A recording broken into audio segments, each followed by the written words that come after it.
Hello, my name's Craig Pond and I'm going to be standing as candidate for MP Stoke North at the next elections in May 2015. Now, I usually wouldn't have done this. I would have stood for council instead. But once again, the scabby Labour Party, especially the one from the West Midlands, is dragging in an outsider to dump into Stoke as an MP because they know it's an easy shoe-in. But this, if she gets in, this would be our third outsider as an MP, because Flalow's from Birmingham, Hunt is from Oxfordshire, and this woman's from London. She doesn't know the place, she doesn't know the people, and aligned with the other two, she doesn't give a toss about the place. This is all about getting to ride the Westminster gravy train and line her pockets. She doesn't give a monkeys about us or the city, and this is why I'm standing, because I'm a Stokey born and bred, and I think Stoke-on-Trent deserves better than these bloody third-hand Labour cast-offs. Now, there's an organisation within British politics, and it's called Common Purpose. Common Purpose is a branch of Freemasonry that was created by the Labour Party in the mid-1980s by a woman called Julia Middleton, and it is absolutely infested the public sector. Everywhere from Westminster down is filled with these common purpose people. This is how Labour gets things done, even when they're not in power. They've put people in every public body. The police, the courts, the CPS, the fire authority, every city council and county council and parish council. They're in every quango. Their influence runs right throughout the country, and this is the problem, in particular as it affects Stoke, with Stoke-on-Trent City Council. This is why you can't get anything done. The police, for instance, Staffordshire Police, just about every officer in Staffordshire Police above the rank of inspector is common purpose. Peter Dartford, Staffordshire Fire Authority, common purpose. Mike Sassy, who used to be the editor-in-chief of the Sentinel, common purpose. He's moved out, but judging by the way the new editor-in-chief runs his business, he's no bloody better. The City Council is full of common purpose. People don't get jobs in the City Council because they've earned it on merit. They have the skills to do it. They get it because they're part of the same club as the rest of these corrupt monkeys. Has to stop. We don't only have to clean out the City Council and politics at a local level, but you know fine well just how dirty it is at a national level, and that needs cleaned out too. And this is all part and parcel of that big problem of corruption we have in public life these days.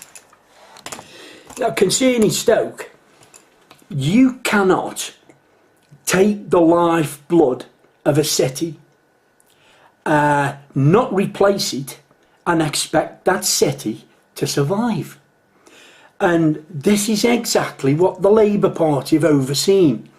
They stopped the Ford Motor Car Company building a big plant here in Stoke in the late 50s, because the pot bank owners went crying to them saying, no, you can't let Ford build a plant here. If you do, we'll have to pay our workers a proper wage.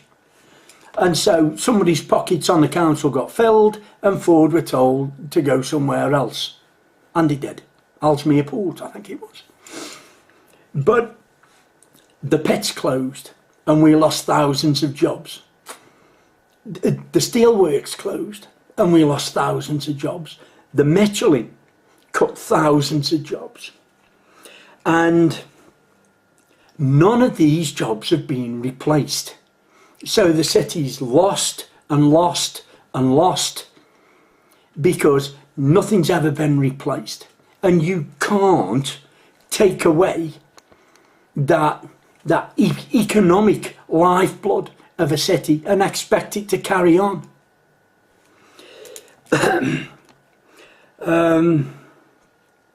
There's a new labour law that was brought in by Harriet Harman, and this labour law says that it's okay to discriminate against the white working class in order to get immigrants into jobs. Now, this is the second part of the employment problem we have in this city, because not only are jobs becoming less and less and less, people available for them are becoming more and more and more. So you've got more people going after less positions, and the Labour Party once again have fixed the state of play in favour of those who are non-English or non-British. And you can thank Harriet Harman for that one. That was her great idea. But the problem is that even those kids of ours, you know, that can actually find work in the city,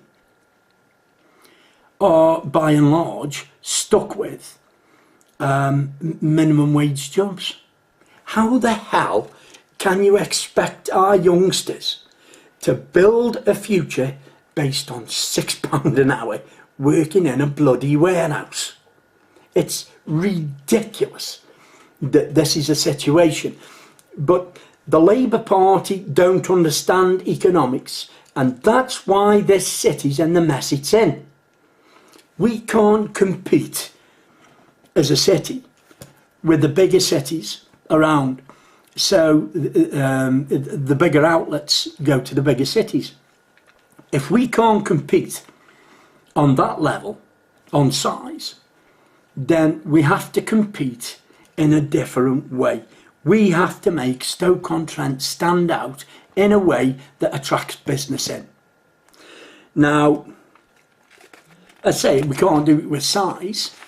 We simply need to take a look at what Stoke has to offer.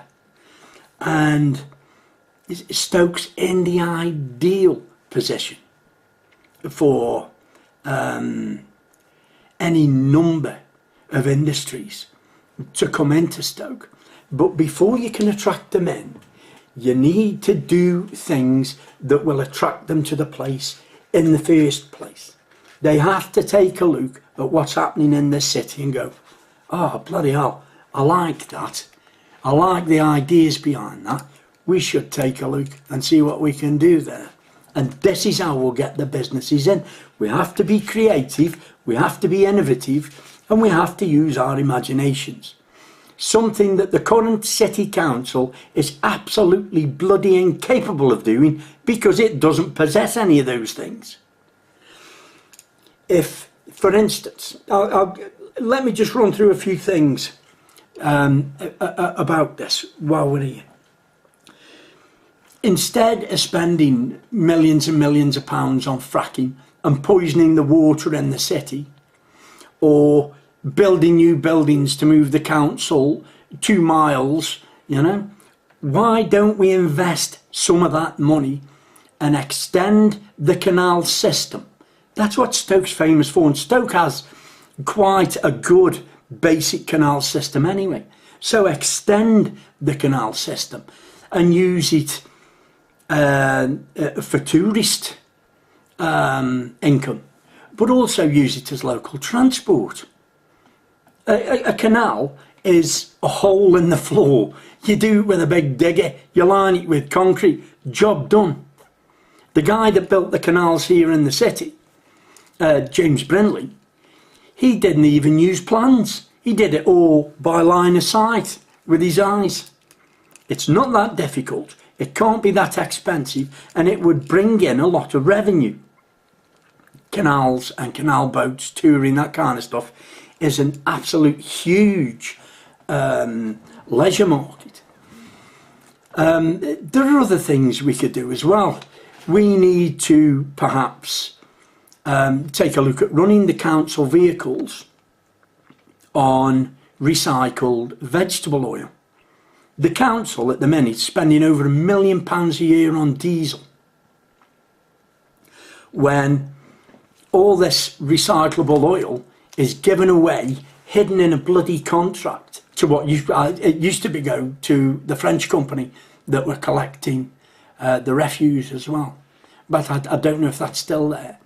But whatever it is, the city council aren't collecting it, and they're not using it, and they're not putting it to use for the good of the city.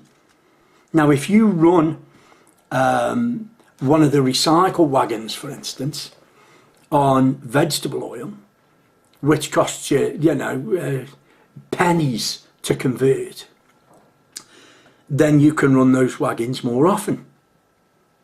And if you can run them more often, you can run a far bigger and far more efficient recycling program. And don't kid yourself, there's a lot of money in recycling. And not only a lot of money, but a lot of jobs as well.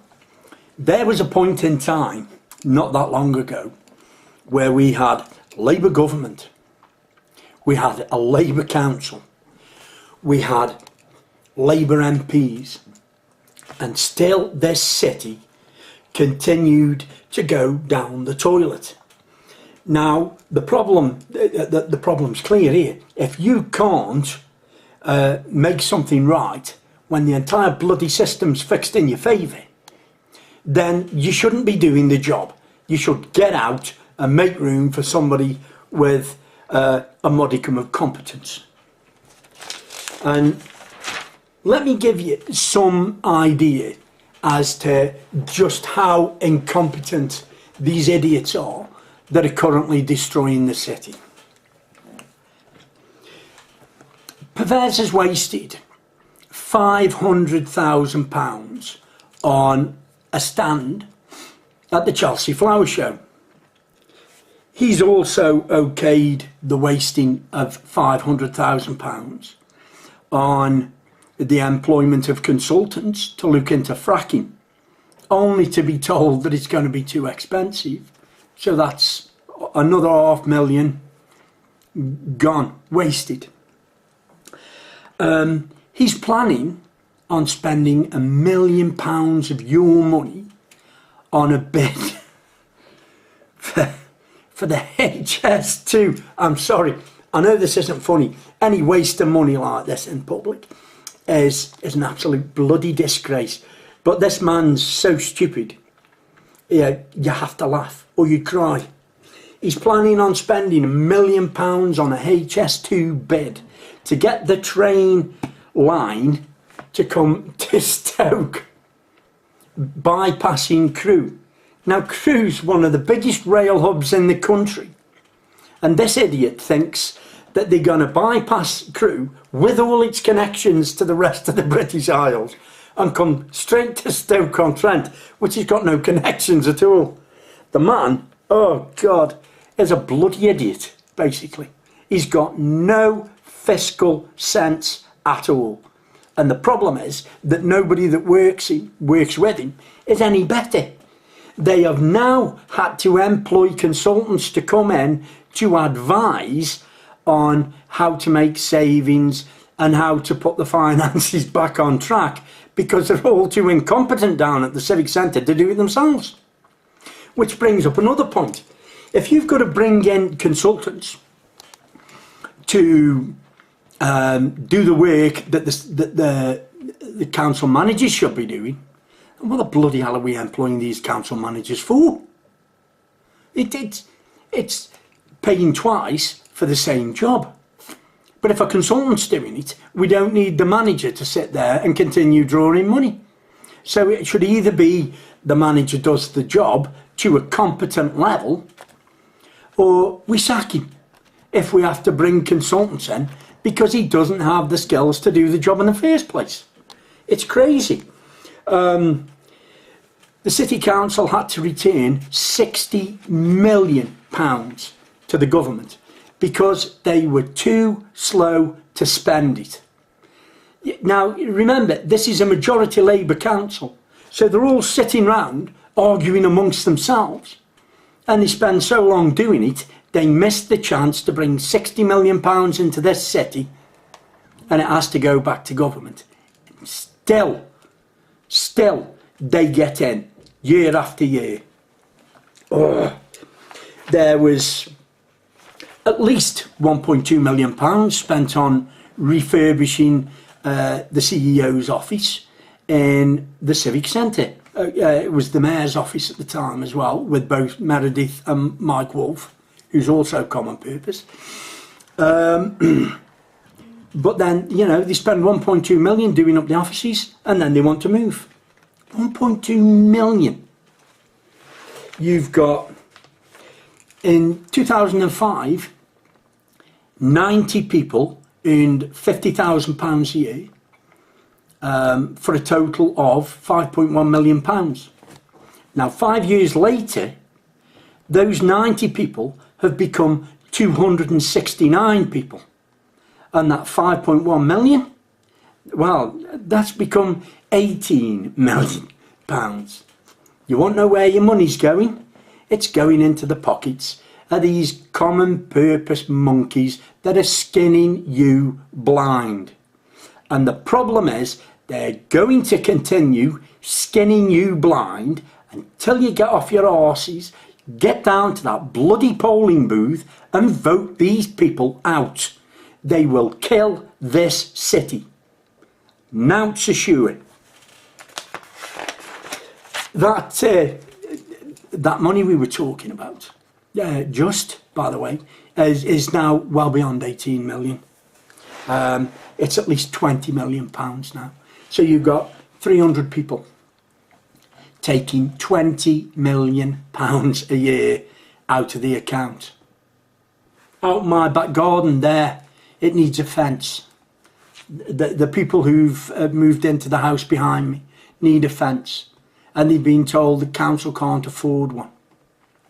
They can afford £500,000 for a Chelsea flower show, £600 a head fancy dinners down there, but we can't get a bloody fence to keep the kids safe.